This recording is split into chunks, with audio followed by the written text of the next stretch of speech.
নয় আগস্ট আমাদের পশ্চিমবঙ্গের রাজ্যকর যে মেডিকেল কলেজ সেখানে একটা মর্মান্তিক ঘটনা ঘটেছে এবং সেই ঘটনাকে কেন্দ্র করে আপনারা দেখছেন যে গোটা পশ্চিমবঙ্গে সবাই এটার যে বিচার চাওয়ার জন্য একটা রাস্তায় নেমেছে।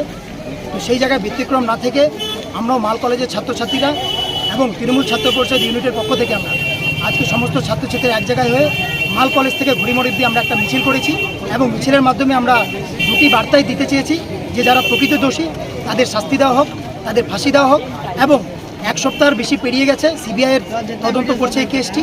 আমরা চাচ্ছি সিবিআই যত তাড়াতাড়ি হোক এই কেসটি সমাধান করে যাতে যারা দোষীরা আছে দোষীদের ফাঁসি দেওয়ার ব্যবস্থা করা হোক।